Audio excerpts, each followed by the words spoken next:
Psalm 23, 'n psalm van Dawid. Die Here is my herder, niks sal my ontbreek nie. Hy laat my neerlê in groen weivelde, na waters waar rus is. Lei hy my heen. Hy verkoop my siel. Hy lei my in die spore van geregtigheid, om sy naam ontwil. Al gaan ek ook in 'n dal van doodskaduwee, ek sal geen onheil vrees nie, want U is met my. U stok en U staf, die vertroos my. U berei die tafel voor my aangesig teenoor my teestanders. U maak my hoof vet met olie. My beker loop oor. Net goedheid en guns sal my volg al die dae van my lewe. En ek sal in die huis van die Here bly tot in lengte van dae. Boerevolk, dit is nou so middel Augustus 2020 en hier waar ek vandag staan, is dit net onbeskryflik. En wat 'n voorreg om vandag vir julle die verhaal van 'n boer te vertel. Die boer waarvan ek praat, is nie die landbouer boer nie. Die boer waarvan ek praat, is die boer wat sy hele lewe en sy toekoms op hierdie boek, die Bybel, bou. Die boer waarvan ek praat, is die boer waarvan sy voorgeslagte 'n gelofte met sy God gemaak het by Bloedrivier. Die gelofte wat so bindend is aan hierdie boerevolk. Daar is geen nasie in Afrika wat hierdie gelofte met sy Skepper gemaak het, behalwe die boer nie. Die boer waarvan ek praat, is 'n mens wat dit hier in sy hart het, wat dit in sy gene het, is 'n mens wat weet dat hy kan net oorleef in hierdie land wat God vir die boerevolk gegee het, deur 'n pad saam met die grootmeester te stap. Hierdie is vandag vir my 'n besonderse dag. En u die kyker daar by die huis, om hierdie verhaal te vertel, hierdie vergete verhaal van die boerekrygers, wat hulle lewens opgeoffer het, vir my en vir jou se vryheid. Hierdie kyker daar by die huis, jy moet baie mooi verstaan, dat in hierdie jaar 2020, daar geweldige politieke goed in ons land gebeur, en dat daar baie van ons boerevolk net twyfel in die toekoms wat vir ons en vir ons kinders voorlê in hierdie land wat God vir ons gegee het. Ek wil sê, dat as u ooit weer iemand hoor, wat sê ja, dat die boerevolk hierdie grond kom steel het in hierdie land, dan moet u vir hom sê, hy moet met my kom praat. Dit is tyd dat die boerevolk opstaan, en dat ons weer ons trots in ons hart sal kry, en dat ons vir onsself, met hierdie Skepper wat vir ons hierdie kompas gegee het in die lewe, nee, 'n pad vir ons kan bedwing, 'n pad vir onsself kan beding, in hierdie pragtige land, Suid-Afrika. Hierdie swartes, wat elke dag, deur middel van soveel mediums wat ons vandag het tot ons beskikking, sê, die boerevolk het hier gekom, en hulle die land kom steel, wil ek vandag vir u sê, dis die grootste leuen, wat enige mens kon aangedink het. U weet, hierdie swart stamme, het in die tydperk net voordat Jan van Riebeeck hier in Suid-Afrika aangekom het, en as jy enige logiese denke in jou het, self kan besef, en dit is soos 'n boer wat 'n plaas het, as hy baie weiding het, gaan hy vir 'n ruk hierso vertoef, totdat die weiding opraak. En as die weiding opgeraak het, wat is die logiese ding gewees? Is om dan daai beeste of skape na 'n kraal toe te stuur, waar daar kos is. En so was dit met hierdie swart stamme gewees. Hulle het in Noord-Afrika afgetrek, hier na die Afrika-kontinent toe, hier na die suidpunt van Afrika toe. Dis logies. As die kos klaar raak, dan vat jy en jy trek na 'n plek toe waar daar kos is. Ons voorouers, in die tyd van Jan van Riebeeck, kom almal uit Oos-Europa se lande uit. Plekke soos Frankryk, plekke soos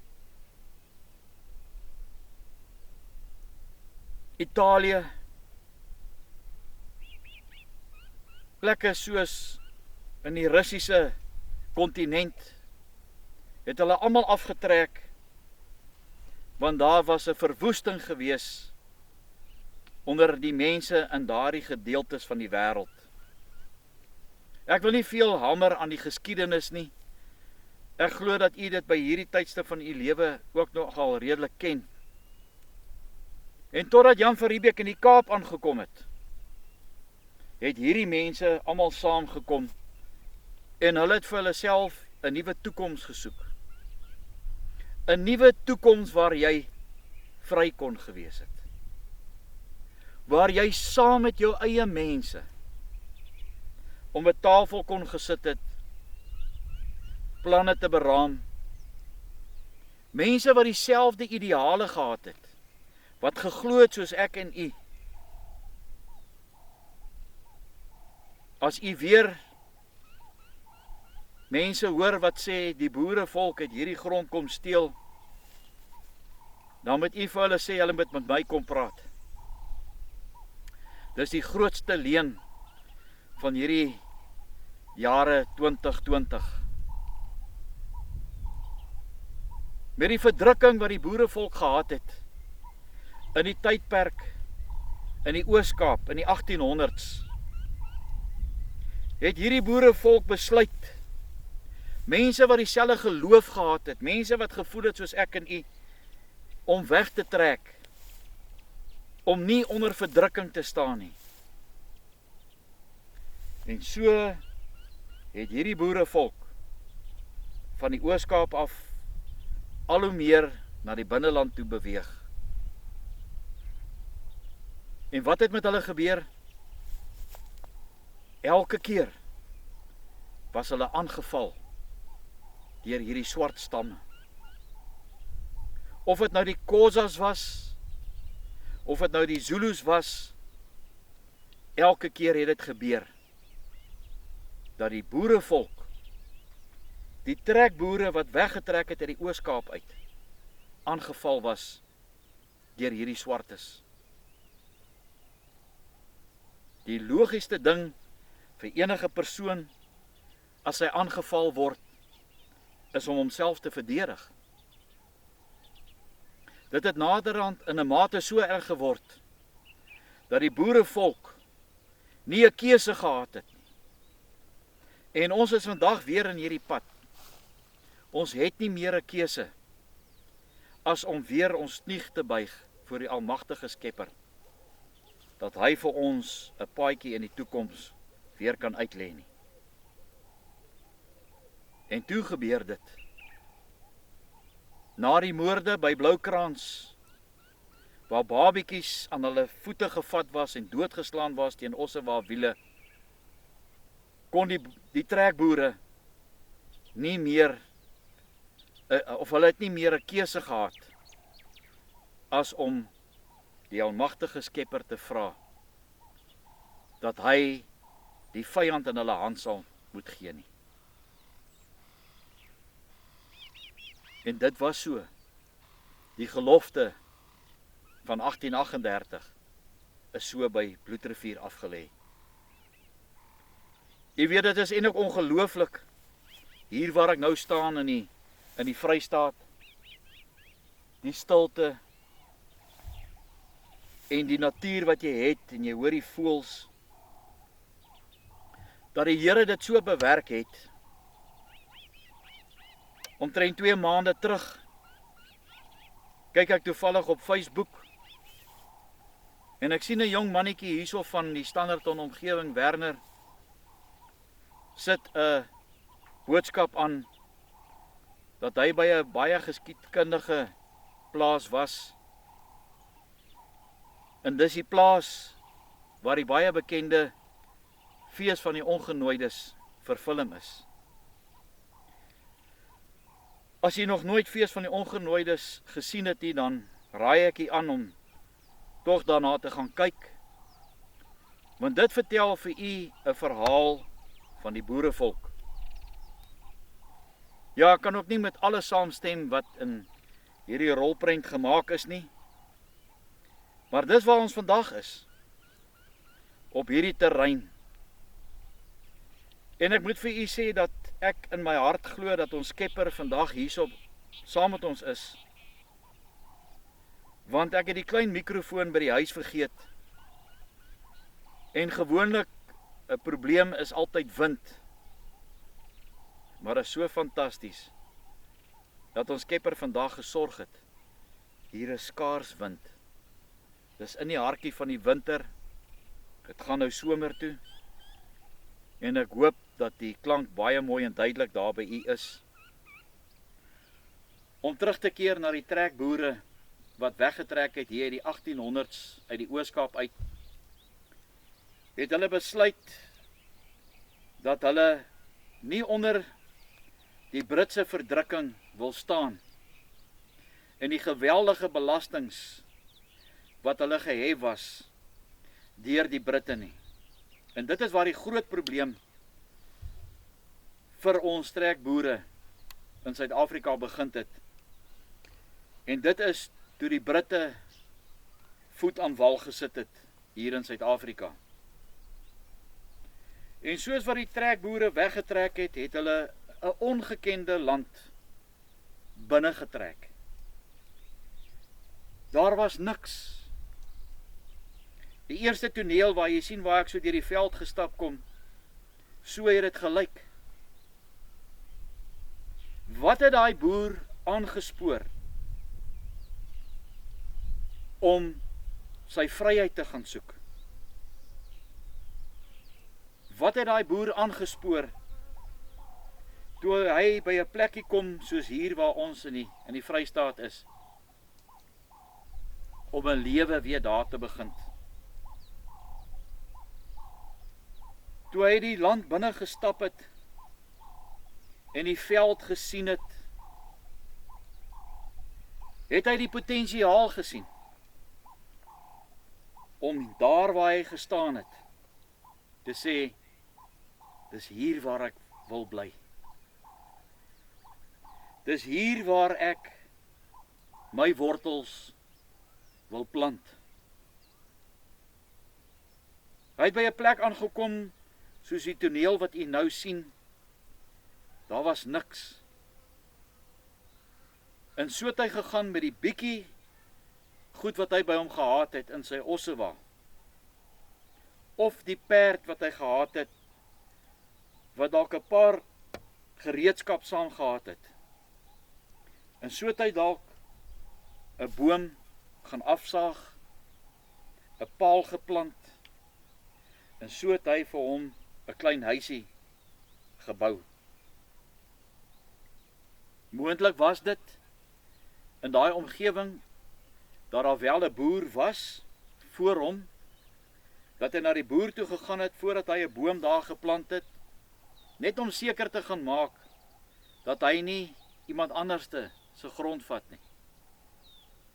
Of in baie gevalle het van die boere, miskien 'n klein groepie wat saam weggetrek het, by 'n plek aangekom dat daar miskien 'n swart stam was, en dan het hulle daar na die stamhoof toe gegaan en gesê, hulle soek grond, en vir daai grond het hulle dalk miskien beeste verruil vir 'n plekkie om oor te begin. En so het daai boer vir hom laterand, as hy nie getroud was nie, vir hom 'n vrou gaan soek. En toe hy 'n vrou gekry het, het hy gedink, maar dit is goed om met 'n gesin te begin. En so het hy al hoe meer suksesvol geraak. Maar met een groot gedagte, dat hy sy toevlug en sy hoop na die almagtige Skepper toe gevat het. Want sonder die Skepper kan jy absoluut niks doen nie. En so het hy vir hom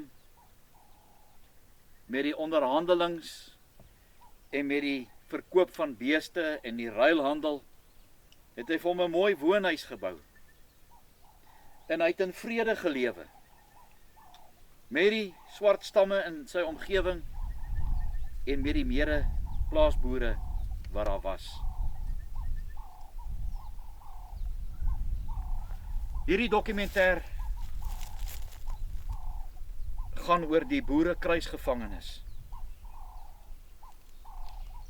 En alles het goed gegaan vir hierdie boerevolk, waar hy op die plaas gebly het, tot daai groot dag, toe goud en diamante en steenkool in hierdie land ontdek is.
Vriende, hierdie huis het behoort aan W.J. Oosthuizen.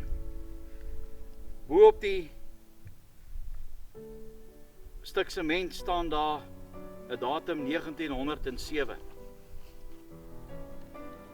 Die tragedie is dat hier 'n Oosthuizen familie gebly het. Hulle het goeie tye gehad, hulle het slegte tye gehad. Selfs soos wat ons maar ondervind het met ons lewe tot nou toe. En die dag toe die Britte in 1900 die 450.000 van hulle voet aan wal gesit het, het hierdie ellende vir die boerevolk begin. Soos as ek vroeër verduidelik het hierdie Oosthuisens dalk ook hier aangekom in hierdie pragtige wêreld, hier in die Vrystaat. Daar was niks gewees nie. Die gras het so hoog gestaan. Nee, die ou het net in sy hart geweet dat God wil hê dat dit hier is waar hy sy lewe moet begin. En so het hy begin om een klip te pak. En miskien nog 'n klip en nog 'n klip en naderhand het hy 'n klein huisie gehad waarin hy gewoon het. En soos wat die tyd aangegaan het, met die ander boere in die omgewing het hy handel gedryf, het sy met 'n skaap of 'n bees of wat ook al. En die ellende van dit is, toe breek die Tweede Vryheidsoorlog uit. Toe daar goud en diamante ontdek is, het hierdie Britte van heinde en verre gekom met hulle troepe en hulle het niemand ontsien nie. Die graf wat jy nou sien is van een van die Oosthuisens. En hier lê mevrou Oosthuizen by haar graf, haar eensame graf, hier diep in die Vrystaat. En toe die oorlog uitbreek, het daar 'n geweldige skeiding gekom tussen boer en Afrikaner. En nou sal u vir my vra, maar waar kom ek nou daaraan? 'n Boer is iemand soos generaal De Wet, generaal Dellery, Jopie Fourie. 'n Afrikaner is iemand soos Jan Smuts, die veldmarskalk van die Britte, wat eens op 'n tyd saam met die boere geveg het teen hierdie Britse imperialiste en later oorgeloop het na die Britte toe. Hierdie hartseer verhaal van hierdie eensame huis hier in die Vrystaat wat daarom nog in 'n redelike goeie toestand is, wat met hande gebou was, het sy eie verhaal om te vertel, 'n verhaal van hartseer. Op daardie tydstip het die boodskap gekom dat die Britte hier is en dat daar geveg sal moet word. En jy het twee keuses gehad. Die eerste keuse was, ek gaan veg vir my land en my volk en my vrou en my kinders op die plaas. Die tweede keuse was, ek gaan nie veg nie. Ek gaan vrystaan in hierdie oorlog. Ek gaan 'n brief teken om te sê, ek gaan nie opstaan teen die Britte nie.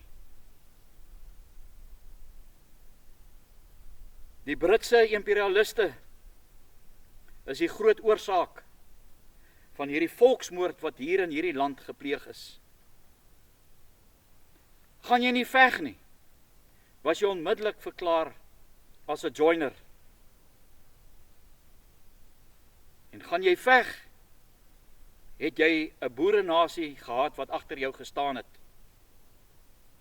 In die mees haglikste omstandighede, in Betuli toe daar 28 vrouens en kinders per dag doodgegaan het,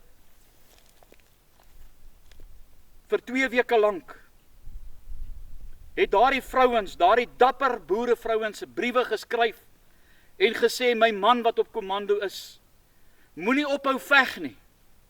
Ek kry eintlik hoendervleis as ek nou vir u dit vertel. Dit gaan oukei hier in die konsentrasiekamp. Min wetende dat hierdie Oosthuizen sy vrou en sy kinders dalk al, of sy kinders dalk al oorlede is. En hier het hy besluit, ek gaan vir my volk veg. En hy het vir sy vrou en sy kinders gesê, hou julle fort, gaan julle aan met die plaas, ons gaan veg. En so was die biltong en beskuit gepak op die perd, en so het hierdie Oosthuizen, soos baie van ander boere, wat op kommando gegaan het, sy plaas verlaat.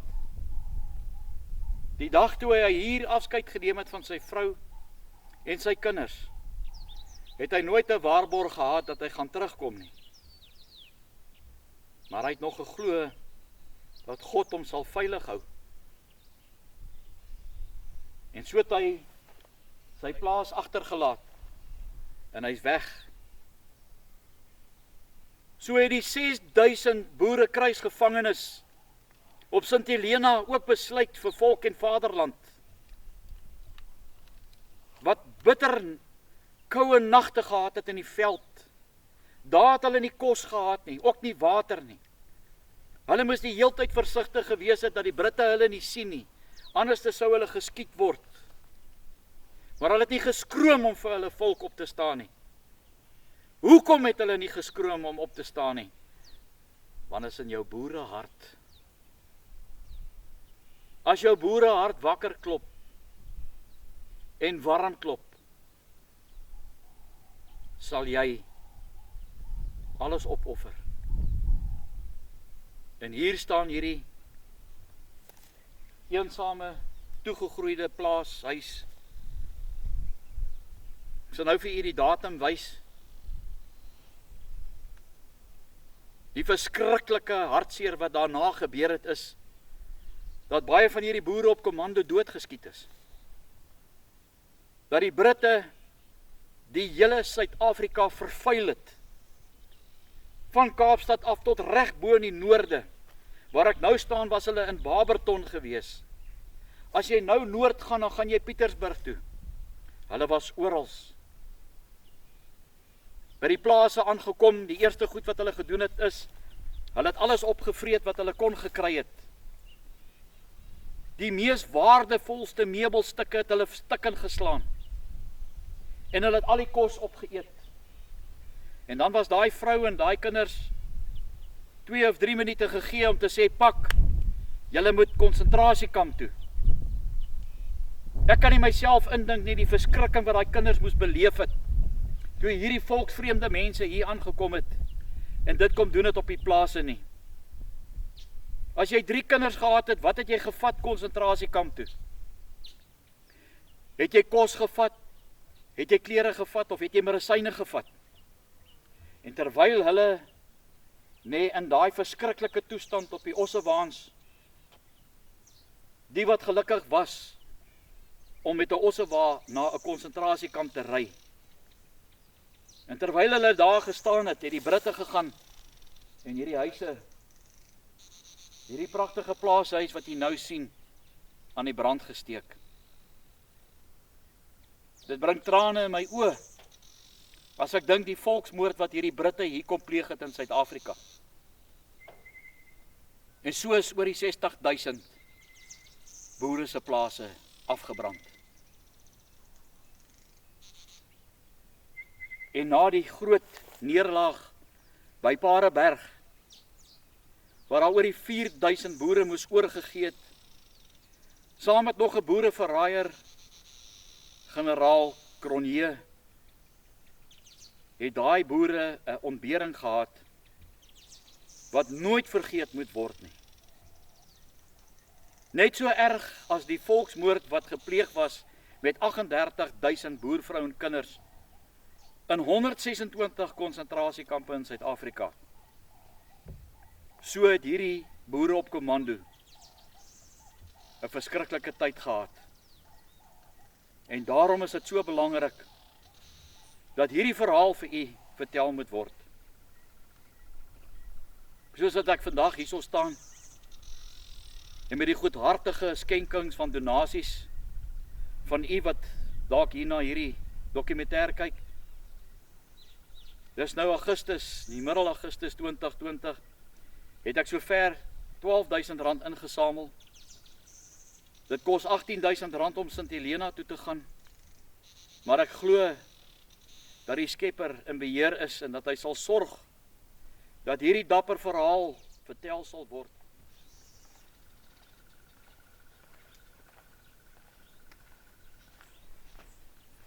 Folks, it is a great honor for me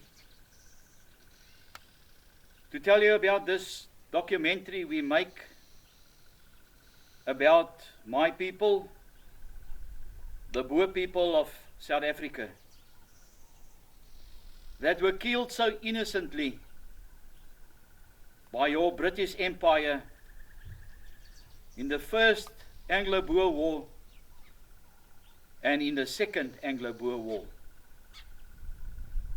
And please, there are a big difference between a Boer and an Afrikaner.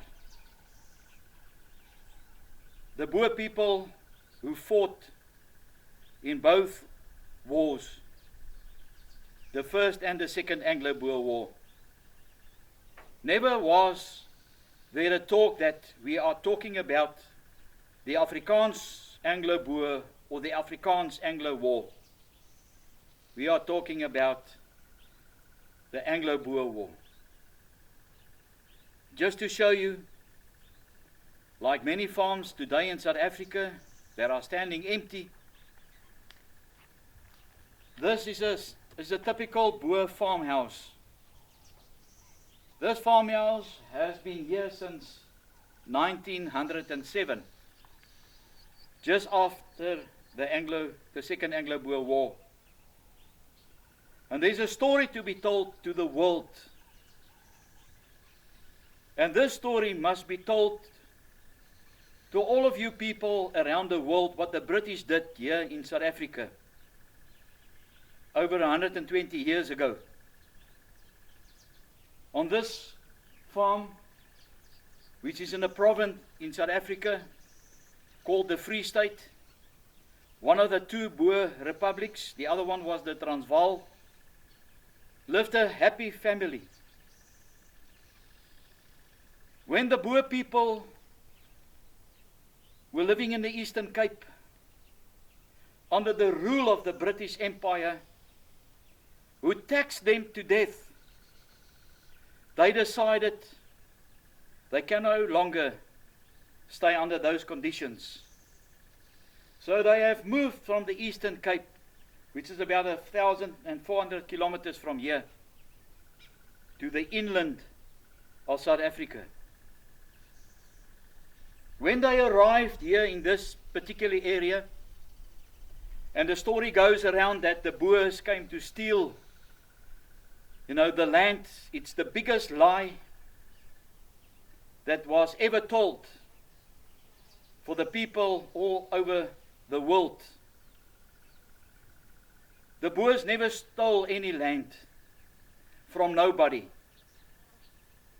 The black people that stay here in South Africa, there are several couple of tribes that moved from North Africa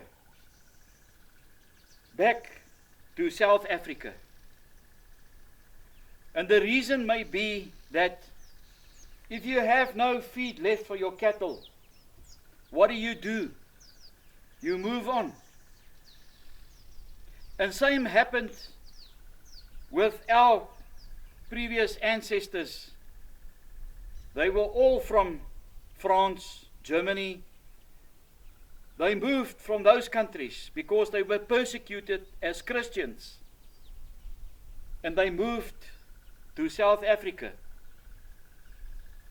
The first boat that arrived here with a very well-known man called Jan van Riebeeck arrived in the Cape Province.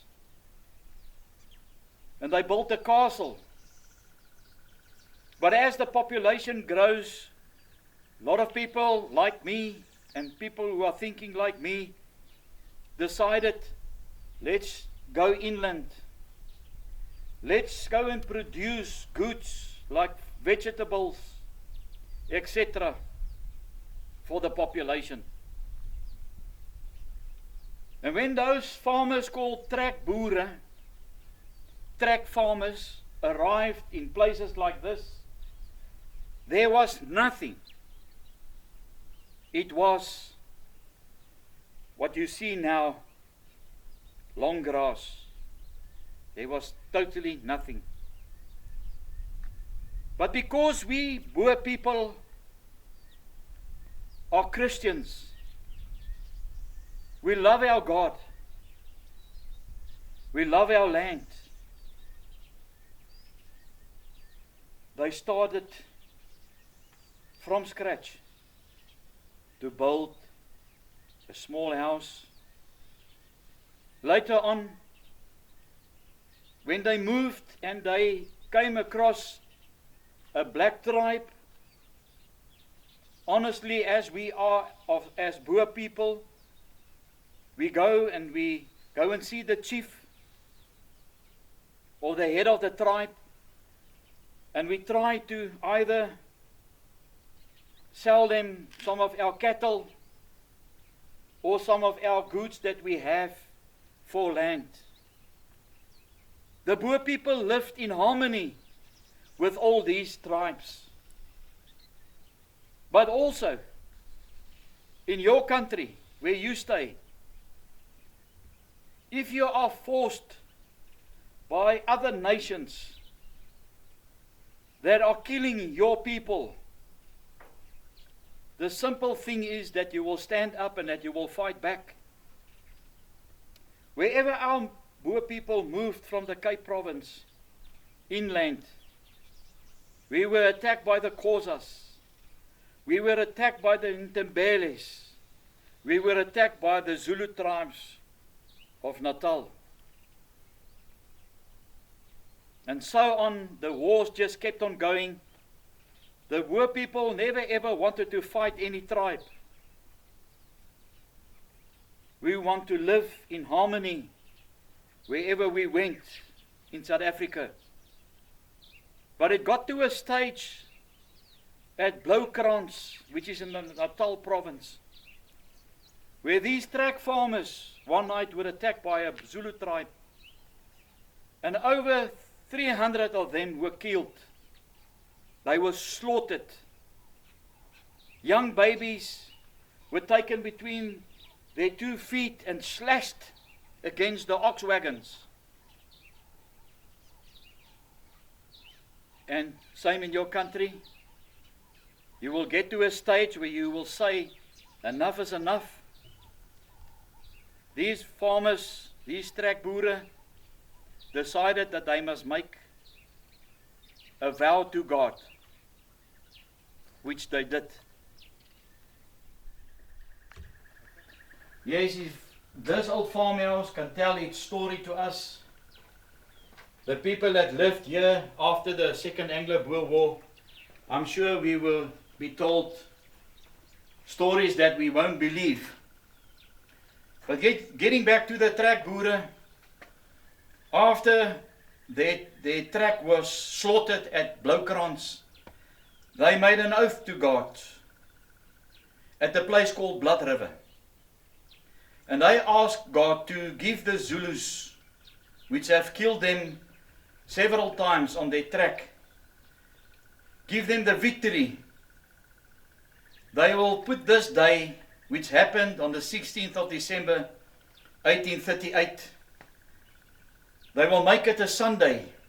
It's called the Day of the Vow. Until today, our Boer people, on the 16th of December, we respect that day and we give praise to God for the victory that was given to us at Blood River. So after Blood River, those trek farmers, some decided to go to the northern province, some decided to go to Natal. They moved inland. As I said, if there was a black tribe, they always negotiated, either selling them cattle or trade with cattle or sheep for a piece of land. And this is how these farms started in South Africa.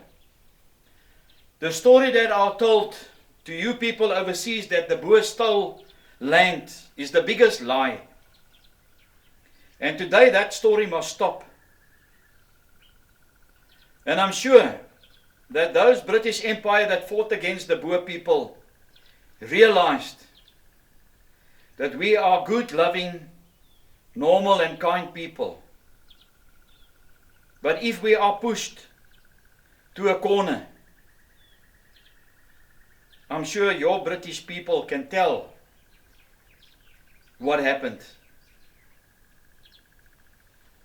I just want to use this old farmhouse that's been standing here for many years, that's been empty, dated back in 1907. When you British people arrived here in South Africa, the first Anglo-Boer War started. And the Boer people were promised, when they ruled themselves in the Transvaal as well as in the Orange Free State, that it's not acceptable for the British. And so the British were warned that it will eventually start out to become a war. And that war started at Majuba, which is also close in the Natal province from where I'm standing at the moment. And again another victory was given to the Boer people. The British, with one of the biggest generals during those days, General Pomeroy Colley, was killed on top of Majuba. And so a peace treaty was signed at O'Neill's cottage, just below Majuba mountain. And for many years after that, the Boer people, as well as the black tribes in South Africa, they lived in harmony. Until close to 1900. The British Empire heard that gold and diamonds and coal were discovered in South Africa. Like you people watching this in other countries, if another nation wants to take your country, what will you do? You will either negotiate, and if you can't get to an agreement, that negotiation will then eventually turn into war. And this is what happened in South Africa. We had a president by the name of Paul Kruger. He tried to negotiate with the British Empire to tell that this country, these two provinces, the Transvaal and the Orange Free State, belong to the Boer people. And we don't want you just to come and to take our country. But the British Empire, because of greed, they wanted this gold and the diamonds. And you can go back into history. Wherever the British went and there was war, the most hardship times happened for those people in those countries. And Paul Kruger decided that enough is enough, and he will declare war. And so in 1900, 450,000 British troops arrived here in South Africa, in Cape Town, to fight a commando of about 60,000 Boers on commando. And this is a story I want to tell you to rectify the lies that were told about the Boer people. A farm like this, after it was built, lived a happy family. Mother, father, children, maybe grandparents as well, living in harmony with the other farmers and with the other tribes in this vicinity. And then the hardship started. They have smashed furniture, valuable furniture, that was handed over from generation to generation. You might have something in your house that you inherited from your great-grandfather. They smashed everything, pianos, whatever they could have had get their hands on. Those women and children were then taken outside the house. If you have 3 children, think about it, 3 children. What do you take to a concentration camp for those 3 kids, plus yourself? Do you take food? Do you take medicine? What do you do? And after they smashed everything, a farmhouse like this, 60,000 of them were burned down by the British. So these women, Jan Oosthuizen, his wife, was taken to a concentration camp not far from us, is Standerton, which is in Transvaal. They were taken to that concentration camp where a mother who had 8 children, who died there in a time period of 2 weeks. The British Empire killed 8 children of that woman in 2 weeks' time in that concentration camp. And this happened all over South Africa. So, there was a battle called Paardeberg, which you will see just now. And in this battle, the Boers, can you realize, going on horseback in a veld like this, you don't have a clue of the area. You only have so much food left. It's freezing cold, it's raining, there's thunder. Day after day fighting the British in these velds. With a passion that you're going to stand up for your Boer people. And when they got to Magersfontein, not to Magersfontein, when they got to Paardeberg, they just did not have the energy and the willing to fight because the British Empire were just too much. Do you realize those Boers that were fighting the British in the veld, now and again here, my wife has been captured by the British, been taken to a concentration camp far away. Just one example, where we are now doing this documentary, there's a town called Pietersburg, which is about 700 kilometers from here. Those women and children of that concentration camp were loaded onto open coal trucks, train trucks, and they were taken down to Meerbank in Natal. A journey which took them 14 days. 14 days to arrive there. When that train arrived, and many other trains with women and children on top of them, in Volksrus, the name Volksrus stands for my people are resting here. Those British Empire soldiers kept that train there for 3 days without those women allowed to get off those trucks to see how many die before that train was sent off again. I want to tell you the truth about the Boer people. We're not the same as the Afrikaners. The Boers and the Afrikaners is like oil and water. We don't mix. So when Jan was fighting at Paardeberg, which is close to Bloemfontein and Kimberley, where the diamonds were discovered, they surrendered. There was a general by the name of Cronje. General Cronje, he decided, it's now the end. We don't fight, we surrender. And this is where the story starts for with the Boer prisoners of St. Helena. I'm going to show you that footage when we get to Paardeberg. The cruelty that these British Empire did against the Boer people are unforgivable.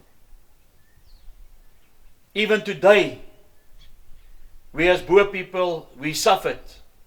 The day when the peace treaty was signed in Vereniging, you will see the picture now.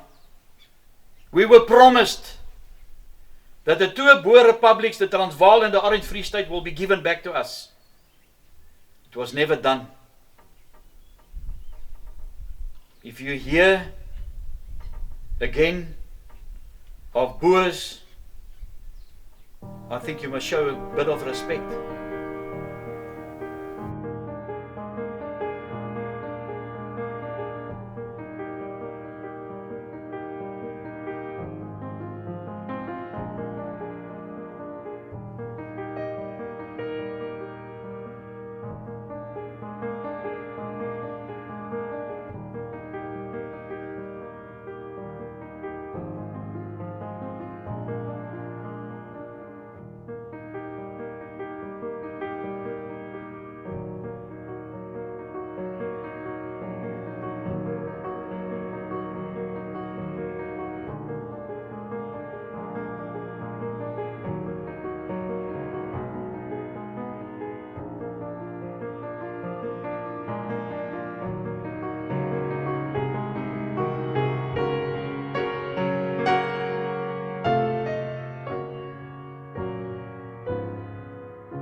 Hier lê daarom seker 'n verhaal of twee om te vertel. Hier lê die ouma van hierdie plaas, B.G. Oosthuizen, gebore die 24ste Augustus en is nou Augustus 2020, 1876. En sy is oorlede op die 20ste van September, 'n dag na my verjaarsdag in 1955.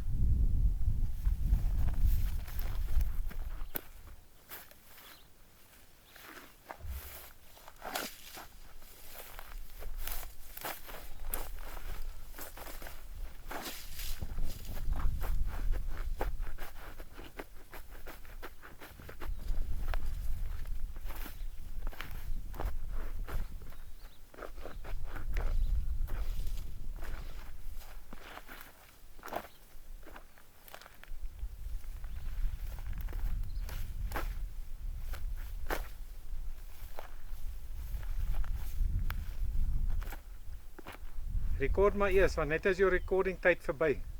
Is hy dalk vol gerekord. Draai net hier na toe as jy praat. Cornelia, Draai na toe. hierdie is die graf van Cornelia M. Oosthuizen. Die 16de van die 4de 1907 is sy gebore. En sy is oorlede die 7de van die 3de in 2002.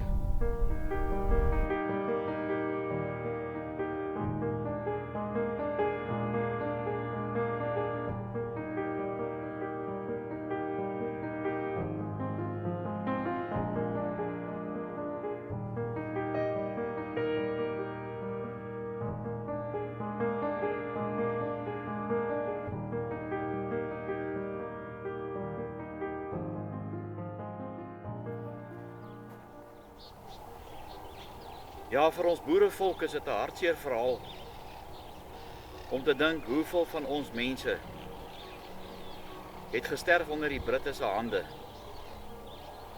En wat reg oor Suid-Afrika lê in hierdie eensame, vergete kerkhowe. Oor die 38.000 vrouens en kinders het onder die Britte se hande gesterf in 126 konsentrasiekampe. En elke lijkklip wat hier lê, baie keer dink 'n mens, daar lê net een kind in daai grafie. Partykeer lê daar 3 in daai kerkhof, in een graf. En soos die boerekrygers gaan veg het vir volk en vaderland, waar die vrou en die kinders agtergebly het op die plaas. En toe deur die Britte gevang was en onder die mees barbaarse wyse van daar afgevat was na soveel verskillende konsentrasiekampe toe, het hulle daar gesterf. Dat die boerekrygers op kommando, min wetend, terwyl hulle geveg het, sy vrou en sy kinders, party van hulle die wreedste dood gesterf het in hierdie kampe. Baie van die bully beef het vishoekies ingehaat. En in 'n paar boeke wat ek het, lees ek, nee, dat as so 'n persoon, of dit nou 'n vrou was en of dit nou 'n kind was, so dood van die honger was dat hulle daai blikkie kos gulsig geëet het, net om iets in die maag te kry. Want partykeer het hulle vir 3-4 dae glad nie kos gekry in hierdie kampe nie. En ook vir jouself en dink, as jy so vishoekie binne in jou ingewande kry, die grootste vrees by meeste van hierdie boervrou en kinders was om na die veldhospitaal toe te gaan, want dan het hulle geweet dat daai kind nie weer lewendig sal terugkom nie. Wat nog te sê as jy so vishoekie in jou ingewande gekry het? Nee, wat die kanse was dat jy daar aan die mees haglikste en gruwelste dood sou sterf. So was dit ook gewees in baie van die kampe. Die glasstukkies wat in die mieliemeel was. Kan jy vir jouself dink, as jy van daai glas in jou ingewande kry, nee, hoe sny dit jou ingewande flenters en die dood wat jy moes gesterf het. En terwyl die boerekruisgevangenes weggevoer was na Ceylon toe in Indië en Bermuda en Sint Helena, het baie van hulle teruggekom, die wat gelukkig was om te oorleef na sy geboorteland toe, waar daar absoluut niks meer vir hom oor was om voor te lewe nie. Want die vir wie hy die liefste was, het nou gesterf in hierdie konsentrasiekampe. Miskien was daar dalk vrouens en kinders wat gelukkig was om hierdie Britse moordkampe te oorleef en nooit weer hulle man gesien het nie. Want daar in die vreemde, na die laaste keer toe hy gegroet het op die plaas, het daar tot sterwe gekom. En so het baie van hulle vir weke na die oorlog beëindig was, agtergebly in die konsentrasiekampe.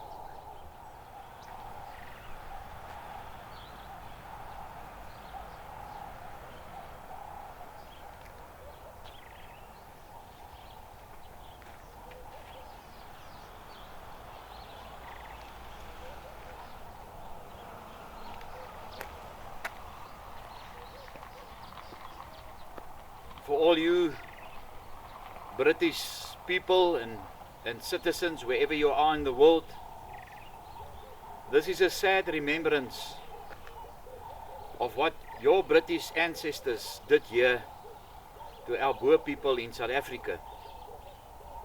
This is one of the many concentration camp graveyards here in South Africa.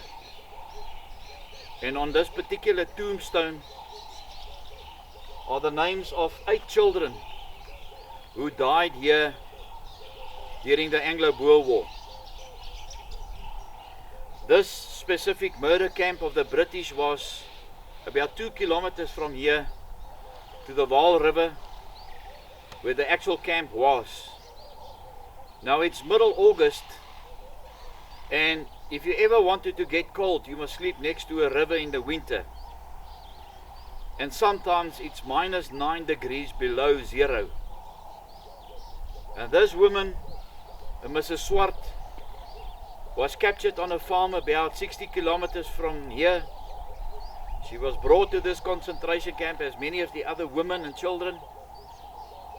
And for 2 weeks, almost every second or third day, one of her children died. And they are buried here in this concentration camp. To get back to the Boers that went on commando to fight your British soldiers, the murderers of our people all over South Africa, they were taken to St. Helena. And the sad thing is, that very last day when this Boer on that farm, as many of the other farms all over South Africa, decided to fight your troops, it was the last day that he ever saw his children, that he ever said goodbye to his wife. Because when he got onto horseback and he rode away, that was it. That was the last time those children saw their father fighting for the cause of the Boers. And all because of that is because of the British greed. There's no better word than greed. Whenever I see a British name, I can see that name, greed. When gold and diamonds and coal were discovered into South Africa, your British people had one mission, is to, when you could not win the Boers on commando, you went to the most barbaric ways to fight these innocent women and children lying here in these forgotten concentration camps in South Africa. Some of those Boers that went on to commando in St. Helena, very few were fortunate to come back after the war to their country, their beloved country. And so many of them also died here at St. Helena. And these are the graves of those brave men that fought for their country. Some of them who were fortunate to come back to South Africa from India, from Ceylon, from Bermuda or St. Helena, when they arrived back home, their farms were burned down. They had no clue what happened to the wife and children. They had to go and look to see in so many concentration camps to see if he can find his wife and children. One sad story is, after the war, when they eventually arrived at a concentration camp where he knew that his wife and children were kept, he arrived there and asked, "Listen, I'm looking for Susanna Roux." And he was told, "She's there at the back." Very anxiously, he walked to the back, asking, "Do you know my wife? Have you seen my children?" And at the end, the gruesome discovery of where she and his children were buried in that concentration camp. I cannot tell you, from a Boer perspective, you know, what your heart felt on that specific moment, to realize that the people you loved, you know, were murdered by these British Empire soldiers. And the world only knows every year a big celebration in Germany to make the world, to put the attention on what the Germans did to the Jews. But the world was kept quiet of really what happened here in South Africa regarding these British murder camps. 126 of these camps. Now let me tell you something.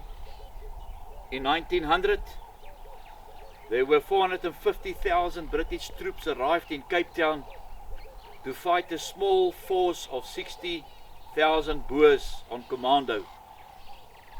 But the British were so afraid that they went to some of these black tribes. One of them are the Baralong people. We had a good relationship with the Boers and promised them, we will give you money, we will arm you, and we will give you farms if you help us to fight the Boers. They were so afraid, these British soldiers, of the Boers. A couple of years ago, I had the privilege to speak to the Baralong king, and there is also a concentration camp in Mafeking. That was the very first concentration camp that was established in South Africa. And I asked him, did you ever got the farms that you were promised by the British? He said to me, no. I said, well, isn't it time that you open your mouth and that you claim, because your people were also so mistreated by the British. Yeah. And here's the real truth, which you see now in South Africa. One of the many British murder camps. I just saw a grave now, 2 children that were buried in one grave, killed by the British Empire. St. Helena is no different. The Boer warrior, his story is just as same and as heartsore as what happened to these women and children that were killed by the British.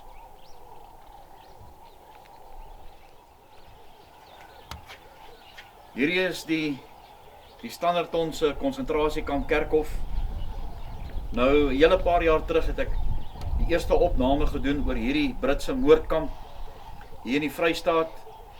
En ek het dit gedoen saam met Gert van der Westhuizen, wat 'n afgetrede onderwyser was. En Gert het vir my gevra, jy weet, by Volksrus, ek moet 'n bietjie na die name kyk of ek iets snaaks vind omtrent dit.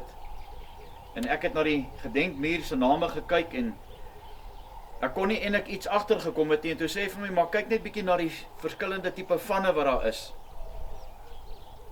En toe wys hy vir my uit van die vanne wat daar is wat ek nog nooit gehoor het nie. Toe sê hy vir my, maar weet ek hoekom het ek nog nooit gehoor daarvan nie? Toe sê ek vir hom nee.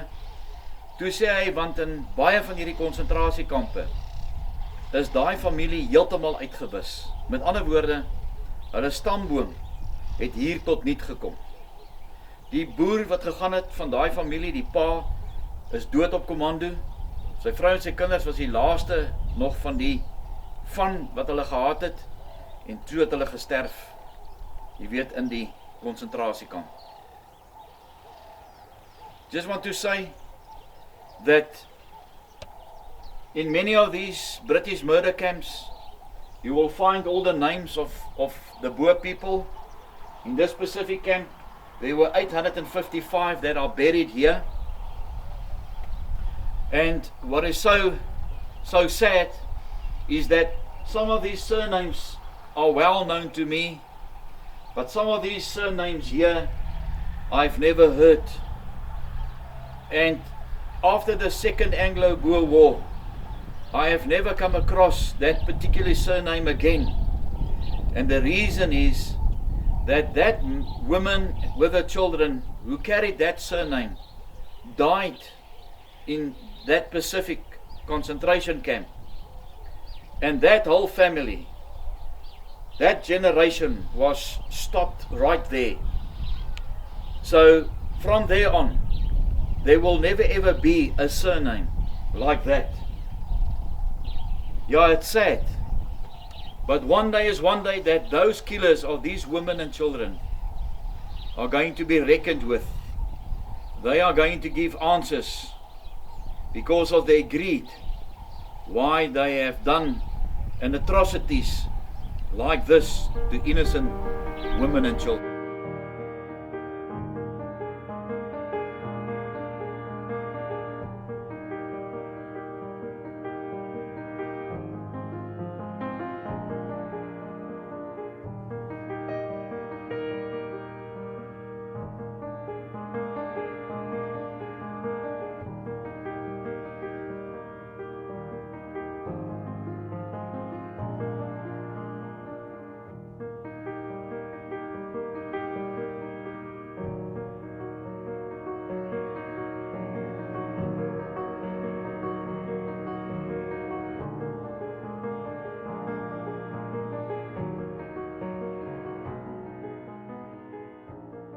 Miskien het u die kyker dalk al op hierdie grondpad verbygery. Ons staan nou hierso so tussen Groot Vlei-Vrylingsstad en Belfort. En hier is die plaas hier reg agter my. Ek het nou so 'n paar oomblikke terug met die eienaar gepraat en ek was hier 'n paar jaar gelede toe hierdie monument hier onthul was. Die plaas Brandvlei het ook sy eie treurige verhaal om te vertel. En dit gaan ook oor die boerekruisgevangenis. Die seentjie Hans was 7 jaar oud gewees toe hy en sy boetie Jan 10 jaar oud en sy pa hier deur die Britte gevang was. En hierdie appelkoosboom wat jy nou daarso sien, daar was hulle huis reg by die appelkoosboom gewees. Die mirasies lê nog steeds daar. En as ek dink net dat hulle nou nie op Sint Helena was nie, maar van hier af was hulle weggestuur Salon toe. En die hartseer en die verdriet wat daai kinders moes ervaar het om hier van hulle geboorteplek af weggeneem te word na 'n vreemde wêreld. En dit alles deur die brutaliteit van die Britse empire van daardie tyd. Dat hulle niks en niemand ontsien het. En dat hier, en mense wat dit nog vandag wil ontken om te sê, hier was nie 'n volksmoord nie. Wil ek vir julle dan wragtig sê, nee, dis die grootste leuen as ander mense julle vertel het, maar dit was nie so gewees nie. So jare wat terug het Jacob Rees op die Engelse televisie gesê, ja, maar jy weet die Britte met die Tweede Vryheidsoorlog het goed gekyk na die boerevolk. Meneer, die grootste lieg wat jy ooit op televisie kon gesê het.